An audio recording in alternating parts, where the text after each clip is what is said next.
5 tahun kemarin Pak Jokowi dan Pak Yusuf Kalla, menurut saya ya dan juga masyarakat Indonesia mulai merasakan dampak dari langkah-langkah program pembangunan yang dilakukan selama 5 tahun kemarin. Dan sekarang Pak Jokowi bersama Pak Kiai Haji Ma'ruf Amin. Nah, langkah-langkah ini tentu kita lihat langkah yang memang benar-benar bisa terukur, langkah yang bisa langsung dirasakan dampaknya oleh masyarakat. Baik itu dalam situasi krisis saat ini pun, Pak Jokowi kemarin dalam sidang pidato kenegaraan di hadapan paripurna DPR RI dan MPR menegaskan bahwa kita harus merubah pesimisme menjadi optimisme. Merubah dari situasi krisis menjadi sebuah momen untuk kita bangkit. Nah, kemudian bagaimana negara mempraktekkan, pemerintah selama ini mempraktekkan penguatan sektor industri dari hulu ke hilir.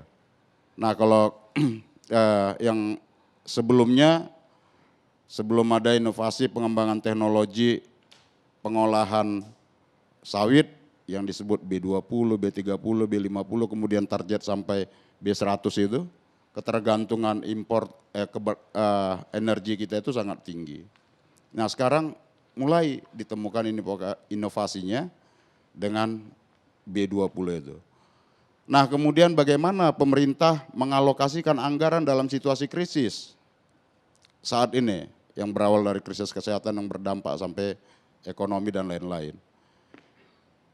Semua postur anggaran itu dialokasikan baik untuk sektor kesehatan, bantuan sosial, pelaku usaha kecil menengah, sektor perbankan dan lain-lain. Disitulah kemudian pemerintah menampakkan optimismenya. Ya kita harus bangkit. Bagaimana kemudian kita tidak lagi ketergantungan terhadap impor pangan. Nah mulai ditata sampai kemudian menyiapkan lahan yang disebut food estate baik di Kalimantan, di Sumatera dan daerah-daerah lainnya. Nah itu bagian upaya pemerintah dalam menuju yang namanya Indonesia Emas berikutnya dalam 100 tahun nanti. Nah step-step ini yang dilakukan. Nah jadi kalau kita lihat Bang Karni bahwa yang dilakukan pemerintah dalam saat ini mengatasi krisis ini menurut saya di tengah-tengah pesimisme tadi yang disampaikan teman-teman bahwa melihat ya ini ada persekongkolan antara parlemen sama pemerintahnya. Enggak begitu juga. Di parlemen juga kita kerap melakukan kritik terhadap pemerintah sendiri bahkan. Jadi itulah dinamika bahwa semangat untuk membangun Indonesia itu ya benar-benar kita lakukan sama-sama. Tidak ada persekongkolan satu kelompok mengklaim bahwa ini kapal karam, kemudian ada yang melobanginya gitu ya. Dan kita bukan bagian dari melobangin itu, kita justru sedang membangun optimisme itu dengan kita melabuh dalam situasi terpaan badai krisis pandemi ini. Nah jadi kalau kita melihat Bang Karni bahwa capaian-capaian sebuah bangsa itu ya dia tidak tiba-tiba.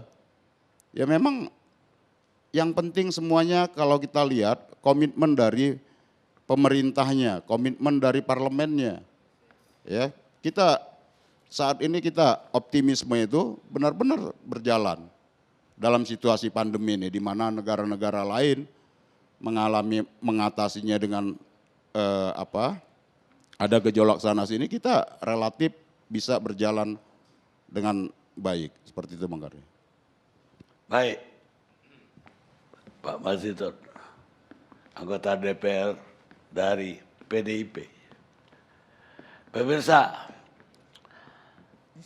jika kebebasan berpendapat dan berbicara dirampas dari kita, maka kita akan bagaikan domba yang bodoh yang menurut saja dituntun ke rumah pemotongan hewan George Washington, presiden pertama Amerika. Kita rehat sejenak.